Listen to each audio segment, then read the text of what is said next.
السلام عليكم ورحمة الله تعالى وبركاته. مرحبا بكم في قناتكم شهيوات منى الشرقاوي. كنتمنى يلقاكم هذا الفيديو في أتم الصحة والعافية. اليوم إن شاء الله مع وصفة جديدة وفيديو جديد، ودائما في إطار وصفات عيد الأضحى. كنتمنى تكونوا دوزتوه في أحسن حال. غادي نشارك معكم الطنجية المراكشية في الكوكوت بطريقة اللي سهلة جدا وبسيطة، كتجي لذيذة، والأهم أنها سهلة وسريعة، كتحضر في وقت وجيز وكتجي فتية وأكثر من رائعة. فخليكم معايا تشوفوا التفاصيل وفرجة ممتعة. فبالنسبه هنايا المكونات اللي غنحتاجو، اكيد عندي هنايا كميه من اللحم اللي كتبقى دائما على حسب عدد افراد الاسره. انا استعملت الملج كيف كتلاحظوا معايا، كنحاول انني نوريكم هكا عن قرب، وطبعا لكم الاختيار، ممكن تستعملوا اي جهه من اللحم.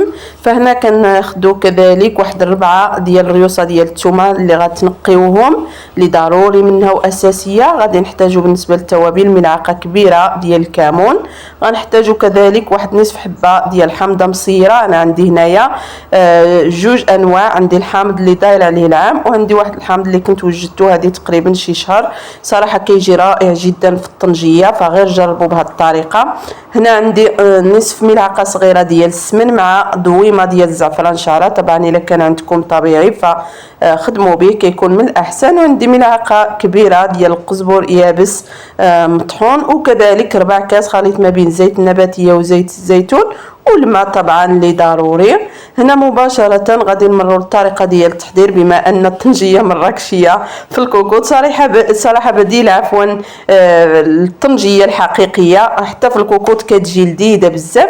هنا كيف لاحظتوا كناخذوا ديك اللحمه هكا كنستفوها في الطنجره، كنضيفوا ليها الثومه، وكنضيفوا كذلك القزبر يابس مطحون. صراحه كيجي رائع جدا. كنضيف واحد الملعقه كبيره ديال الكمون اللي ضروري، والحامض المصير انا هنا كنحيد اللب بوحده والقشره كنخليها هكا بوحدها، كيجي احسن وكتجي بنه لذيذه. هنا كيف لاحظتوا معايا كنضيفوا واحد نصف ملعقه صغيره ديال السمن. بالنسبه للسمن طبعا كيبقى على حسب، الا كان عندكم حار بزاف غديروا غير واحد راس معلقه صغيره. انا هنا استعملت نصف ملعقه حيت ما حارش بزاف وكيعطينا مذاق زوين. هنا كيف لاحظتوا ضفت الضويمه ديال الزعفران الشعره، الا كان عندكم طبيعي فاستعملوه كيكون احسن. نقدوه في شويه ديال الماء سخون. هنا كنضيفوا خليط ما بين الزيت النباتيه وزيت الزيتون، تقريبا واحد 4 كاس، وغادي نضيفوا الكميه المناسبه ديال الماء. بالنسبه لي انا هنا غادي نطيبها يعني بلا ما نسد عليها الكوكوط. طبعا الا كنتو غتسدوا الكوكوط ديروا غير واحد الكاس ديال الماء. انا استعملت هنايا نصف لتر ديال الماء حيت درتها بكري وخليتها على نار مهيله حتى طابت على خاطرها. هنا كيف لاحظتوا معايا غادي نخلط هاد المكونات مزيان حتى كنحس ونسجم هكا مع اللحم. مباشره غادي نرجع هكا الغطاء ديال الكوكوط ونردها فوق النار اللي كتكون متوسطه ونخليها طيب على خاطرها. طبعا نتوما الا كنتو غتسدوا عليها فنقصوا من الكميه ديال الماء كيف ما قلت لكم، وغادي تخليوها هكا طيب حتى تبان لكم هكا تشربات وبدات هكا كتوكح على هذا الشكل.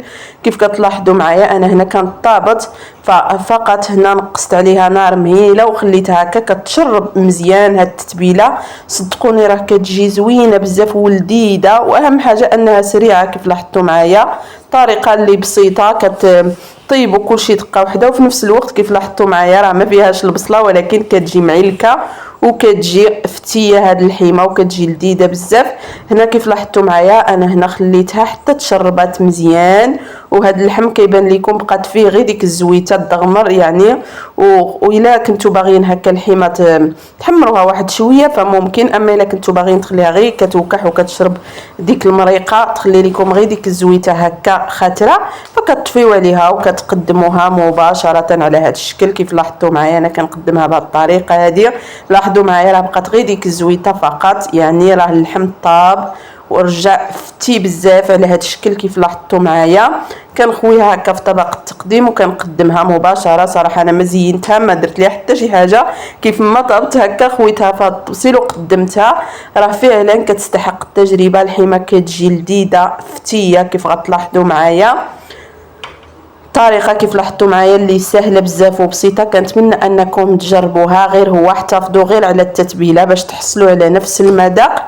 فاكيد الا عجبتكم الوصفه جربوها وردوا عليا في التعليق. وصفه اللي كتستحق التجربه. فاكيد ما تنساوش البارطاج مع الاهل والاصدقاء، واللي مازال ما اشتركش في القناه يشترك باش دائما يتوصل بجديد الوصفات. وكذلك ما تنساوش الا وصلتوا حتى لهنا لايك باش دائما تشجعونا باش نعطيوكم الجديد ونستمروا اكيد. فشكرا لكم بزاف على حسن المتابعه والتشجيع. الى اللقاء في وصفه جديده وفيديو قادم باذن الله. في امان الله، مع السلامه.